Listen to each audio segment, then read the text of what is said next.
Hai, Assalamualaikum warahmatullahi wabarakatuh. Anda bersama saya lagi, Sehistrozi dalam e-tuition subjek sejarah. Okey, untuk hari ini kita akan belajar topik tingkatan 3 KSSM bab yang ketiga, iaitu mengenai pentadbiran negeri-negeri Melayu bersekutu. Okey. So, kita buat refreshment balik, kita buat revision balik sebab dalam tingkatan 3, okey, korang kena ingat korang belajar keseluruhan ada 8 bab mengenai penjajahan British. Dan British kita tahu dia telah memecahkan tanah Melayu kepada 3 bahagian ataupun 3 pentadbiran. Ini korang dah belajar. Okey, satu pentadbiran korang belajar pada bab yang kedua sebelum ini. Saya buat refreshment balik ataupun kita buat revision balik. Okey, so pentadbiran British di tanah Melayu dibahagikan kepada 3, iaitu yang pertama adalah NNS, singkatan kepada Negeri-Negeri Selat. Yang kedua adalah NMB ataupun Negeri Melayu Bersekutu, dan yang ketiga adalah NMTB ataupun Negeri Melayu Tidak Bersekutu. Dan ini adalah 3 pentadbiran yang korang kena hafal bila korang masuk tingkatan 3 KSSM untuk sejarah. Okey, kita tengok yang pertama NNS. Kita buat ulang kaji balik. Okey, apa saja negeri-negeri yang termasuk dalam pentadbiran negeri-negeri Selat? Ianya adalah seperti negeri apa yang pertama? Negeri Pulau Pinang. Saya tulis Penang. Yang kedua adalah Melaka. Okey, dan yang ketiga adalah Singapura. Okey, dan ini adalah 3 negeri yang termasuk dalam pentadbiran negeri-negeri Selat. Negeri Selat adalah negeri-negeri ada pelabuhan yang ada berlaku aktiviti perdagangan bagi pihak British. Okey, bagaimana pula ada ini? Dan bagi pentadbiran negeri-negeri Selat, korang dah belajar pada bab yang kedua. Bagaimana strategi British yang British gunakan untuk mendapat ketiga-tiga negeri ini. Bagaimana di Pulau Pinang adanya Francis Slide telah menggunakan kaedah tipu helah menipu Sultan Melaka, menipu Sultan Kedah. Okey, bagaimana di Singapura adanya perebutan tahta, dan bagaimana Stamford Raffles dengan William Farquhar menggunakan strategi manipulasi untuk mendapatkan orang kata penguasaan ke atas Pulau Singapura yang dahulunya di dalam wilayah Kesultanan Johor Riau. Itu korang dah belajar negeri-negeri Selat.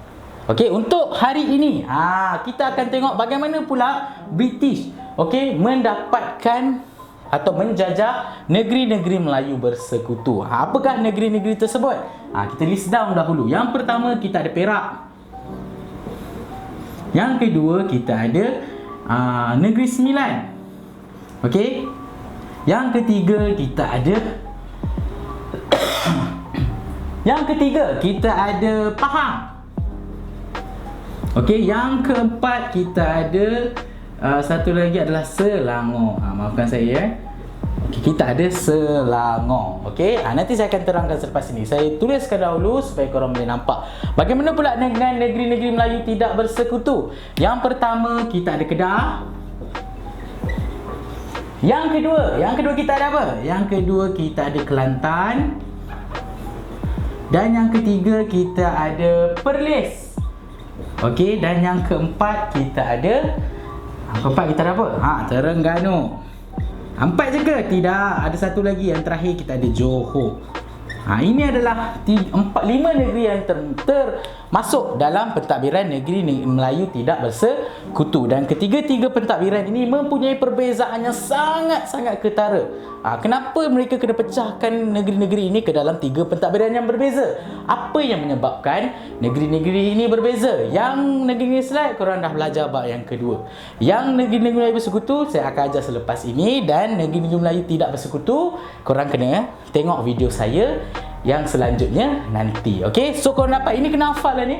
Okey, pentadbiran British ini kena hafal sebab lazimnya benda ini adalah orang kata benda penting. Okey, sebab kamu kena tahu bagaimana cara British menakluk ke setiap negeri ini. Dan kalau kau tengok kat sini di bahagian tepi ni, ini adalah strategi yang digunakan oleh British untuk orang kata menjajah okey, tanah Melayu. Ini korang dah belajar pada bab yang pertama. Bagaimana korang belajar? Okey, Belanda mempunyai beberapa cara untuk dia menjajah negara yang dia nak. Okey, begitu juga dengan Portugal ataupun Portugis. Dan British, dia telah ada 7 cara, dan 7 cara inilah yang telah digunakan dalam dia mendapatkan kesemua negeri yang kita belajar tadi. Digunakan serangan fizikal ataupun peperangan, digunakan pakatan, digunakan perjanjian, ugutan, desakan, manipulasi, tipu helah dan juga pajakan. Okey, itu adalah benda penting korang kena ingat, dan kita akan tengok nanti bagaimana dia menggunakan ketujuh cara ini. Dia guna cara yang mana? Antara 7 ini dia gunakan cara yang mana untuk dia mendapatkan keempat negeri ini. Kita akan tengok. Okey, dapat? Okey, so kita nak tengok apa strategi pertama yang digunakan oleh British untuk menjajah ataupun menguasai negeri-negeri yang termasuk nanti dalam negeri-negeri Melayu bersekutu. Okey, saya list down dulu dan kita akan tengok satu persatu. Yang pertama, British menggunakan kaedah manipulasi. Bagaimana British menggunakan kaedah manipulasi? Apa ini kaedah manipulasi? Kaedah manipulasi adalah satu kaedah di mana British cuba mencampuri urusan-urusan politik di dalam sesebuah negeri. Dia cuba mempengaruhi sultan, mempengaruhi pembesar untuk orang kata mendapatkan kuasa di dalam sesebuah negeri tersebut. So kita tengok apa bentuk-bentuk manipulasi yang dijalankan oleh British. Okey, kita tengok. Okey, dia menggunakan kaedah manipulasi ni di 3 negeri, iaitu di Perak, di Selangor dan juga di Negeri Sembilan. Okey, di Perak ada 2 peristiwa yang berlaku di Perak yang menyebabkan British merasakan 2 peristiwa ini sangat penting. Dan British telah menggunakan kaedah manipulasinya untuk mendapatkan kuasa di Perak dengan memanipulasikan kedua-dua peristiwa ini. Yang pertama adalah peristiwa Perang Larut. Perang Larut ini adalah satu perang yang berlaku di daerah Larut, Perak, di mana dekat Larut ni kita tahu Perak adalah kawasan yang sangat kaya dengan biji timah. Jadi banyak syarikat-syarikat, kongsi-kongsi gelap akan datang untuk orang kata menggali dan menjual biji timah untuk mendapatkan hasil biji timah. Dan di Larut ini ada dua kumpulan kongsi gelap Cina yang sangat-sangat terkenal, dan mereka ini memang bermusuhan antara satu sama lain, iaitu kongsi gelap Gihin dan juga Haisan. Gihin versus Haisan. Jadi bila pada satu hari berlaku satu orang kata salah faham ataupun peperangan antara kumpulan Gihin dan juga Haisan. Jadi berlaku orang kata pergolakan di daerah Larut ini, dan Larut ini kita tahu di dalam daerah Perak. Di dalam negeri Perak. Jadi sudah semestinya Sultan harus bertanggungjawab untuk menyelesaikan masalah perang Larut ni. Tapi Sultan tak tahu macam mana kita nak settlekan dua pergaduhan ini. Di sinilah di mana British mula mendapat idea. Dia jumpa dengan Sultan Perak dan mengatakan British akan cuba untuk membantu Sultan menyelesaikan masalah pergaduhan antara Gihin dan juga Haisan. Tetapi British ni bijak. Dia tak akan tolong saja-saja. Ada benda ataupun ada perkara yang British minta daripada Sultan Perak.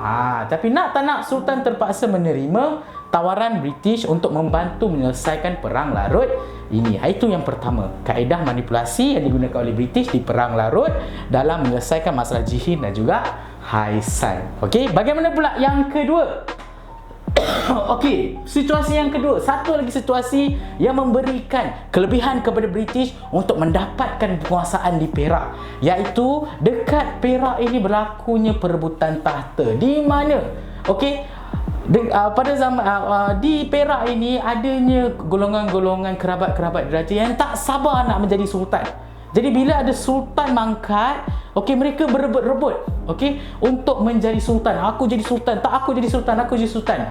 Jadi bila menjadi masalah perebutan tahta, dan perebutan tahta ini berlaku antara 3 kaum kerabat diraja, di mana apabila Sultan Perak telah mangkat, mereka bertiga ini merebutkan jawatan Sultan Perak itu, iaitu yang pertama Raja Ismail, berebut dengan Raja Abdullah dan berebut dengan Raja Yusuf. Bergaduhlah mereka bertiga ni. Di sini British dapat lagi satu idea. Ini satu lagi peluang untuk kita mendapatkan penguasaan di Perak, dan British telah menghantar seorang orang kata pegawai British iaitu Andrew Clark. Dia telah menggunakan kaedah manipulasi untuk mencampuri hal-hal perebutan tahta ni. Dia telah orang kata menghasut raja ini untuk menentang raja ini, menghasut raja itu untuk menentang raja ini. Jadi bila dah ada masalah pergolakan, pergaduhan dalaman antara raja dengan raja, lagi mudah untuk British masuk dan mengambil alih pentadbiran sebuah negeri tersebut. Nampak tak? Itu yang berlaku di Perak, dan kedua-dua peristiwa inilah yang menyebabkan British dapat menguasai pentadbiran di Perak dengan menggunakan kaedah manipulasi. Bagaimana pula dengan Selangor? Apa pula yang berlaku dekat Selangor ini? Okey, berlakunya situasi perang Kelang. Kelang ini adalah satu kawasan hari ini siapa hidup area Selangor. Kelang, K-L-A-N-G. Dulu dieja sebagai Kelang. Okey, di mana kat Kelang ni pun dahulunya ada kawasan Bijih Timah. Okey, banyak perlombongan bijih timah yang berlaku dekat kawasan area Kelang ni. Okey, jadi bila berlaku orang kata perdagangan dan juga orang kata penggalian hasil bijih timah, jadi akan ada pembesar-pembesar yang akan mengutip cukai di kawasan ini. Jadi pembesar ini cuba mendapatkan okey kuasa untuk mengutip cukai di kawasan Kelang tersebut. Di sini dah berlakunya perebutan hak memungut cukai antara dua pembesar, iaitu Raja Abdullah dan juga Raja Mahadi. Nama dia raja tapi dia adalah pembesar. Jadi dua pembesar ini bergaduh. Okey, sebab apa mereka bergaduh? Sebab mereka ingin dapatkan penguasaan kutip cukai. Sebab apa? Cukai adalah duit. Siapa je tak nak duit kan? Okey, jadi mereka berdua bergaduh. Jadi ini telah sampai ke pengetahuan Sultan Selangor, sebab Kelang ini adalah daerah di dalam Selangor. Sama macam Perak tadi, kalau berlaku apa-apa saja masalah di daerah pemerintahan sesebuah sultan, sultan kena selesaikan masalah tersebut. Jadi sultan telah orang kata tak tahu nak fikir macam mana dah untuk settlekan dua orang kata pergaduhan ataupun peperangan antara dua pembesar ini. Jadi situlah Sultan Selangor telah membuat satu kesilapan besar, adalah dengan apa? Dengan minta tolong British lah. Dia telah minta tolong British, okey, untuk menyelesaikan masalah. Aku dah tak nak gaduh-gaduh. Better dah tidak mahu pergaduhan antara pembesar-pembesar di Kelang. Jadi better arahkan you all, contohnya lah, arahkan you all British, tolong settlekan masalah ni. British pun okey dengan hati yang terbuka. Baiklah tuanku, British akan tolong okey menyelesaikan masalah ini. Dah bincang-bincang, akhirnya British berjaya. Tapi macam saya cakap, British tak tolong free-free. Ada benda yang British mahukan daripada Sultan Selangor. Okey, barulah British nak tolong Selangor dalam menyelesaikan masalah perang Kelang. Dan apa benda yang British minta, korang akan tengok dalam video yang seterusnya nanti. Okey, so kita pergi kepada seterusnya, kaedah manipulasi yang digunakan oleh British dalam dia mendapatkan pentadbiran di negeri-negeri Melayu bersekutu ni. Yang kedua adalah Negeri Sembilan. Apa pula peristiwa yang British nampak peluang untuk dia mendapatkan sesebuah negeri tersebut adalah dengan dengan berlakunya perebutan Sungai Ujong. Apa pula yang menarik dengan Sungai Ujong ni? Ada benda yang menarik ke? Bila ada berlaku perebutan di sebuah kawasan, maksudnya kawasan itu ada something yang menarik. Dan dekat Sungai Ujong adalah kawasan pelombongan bijih timah yang sangat-sangat pesat dekat Negeri Sembilan pada zaman dahulu. Dan macam saya cakap, bila adanya kawasan pelombongan, akan adanya pembesar yang menjaga dan mengutip cukai di kawasan tersebut. Dan kuasa untuk mengutip cukai inilah yang direbutkan oleh dua orang pembesar, iaitu siapa? Iaitu antara Datuk Kelana dan juga Datuk Shah Bandar. Mereka digaduh sebab mereka nak dapatkan kuasa dan hak mengungut cukai di Sungai Ujong. Jadi gaduh tak menang. Akhirnya apa yang terjadi, salah seorang daripada pembesar tersebut, iaitu Datuk Kelana, telah meminta tolong dengan siapa korang rasa? Dia telah minta tolong dengan British. Kenapa dia minta tolong dengan British? Sebab tak menang, mesti dia minta tolongan British. Sebab dia tahu British mesti boleh membantu beliau mendapatkan penguasaan di Sungai Ujong. Jadi Datuk Kelana ni telah minta tolong dengan British untuk menewaskan Datuk Shah Bandar. Okey, jadi British pun macam saya cakap, no hal British boleh tolong. Gitulah. Okey, British boleh tolong Datuk Kelana untuk menewaskan Datuk Shah Bandar. Tapi ada syarat yang Datuk Kelana kena patuhi. Dan apakah syarat-syaratnya? Korang kena tengok video yang seterusnya nanti. Apa yang penting hari ini adalah kenapa saya tak bagi tahu apa benda yang British minta? Sebab saya nak korang fokuskan kepada apa kaedah manipulasi dan apa peristiwa-peristiwa yang berlaku. Itu saja untuk video kali ini. Untuk apa benda yang British harapkan daripada terhadap peristiwa-peristiwa ini, di video yang akan datang saya akan terangkan. Okey? So bila dah minta tolong dengan British, akhirnya Datuk Kelana berjaya menewaskan Datuk Shah Bandar dan dia telah mendapatkan penguasaan di Sungai Ujong. Dan apa benda yang British dapat? Nanti saya akan ceritakan. Okey? So sekarang korang dah tahu itu adalah kaedah manipulasi. So secara keseluruhannya kita boleh simpulkan bahawa British ini bijak mengambil peluang. Dia bijak mengambil peluang, dia bijak mempengaruhi sesuatu situasi. Dia bijak untuk mencampuri ataupun menyusup masuk terhadap sesebuah, orang kata, peristiwa yang berlaku.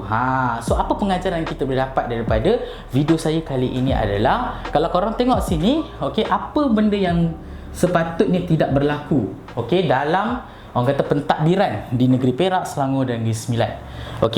Yang pertama adalah, kalau kamu ada di dalam sebuah kumpulan organisasi, jangan berlaku pergaduhan di antara kamu. Ini yang terjadi.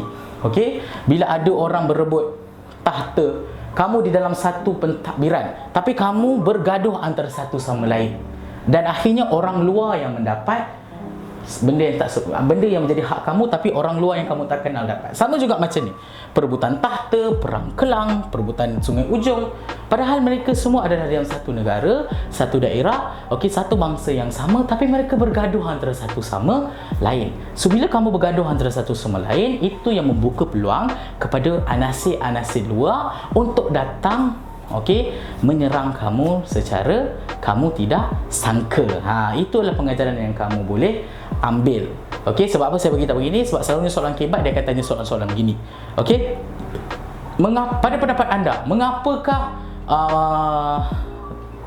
orang kata pentadbiran di Perak, Selangor dan Negeri Sembilan sangat mudah dijatuhi ataupun dicampuri oleh British?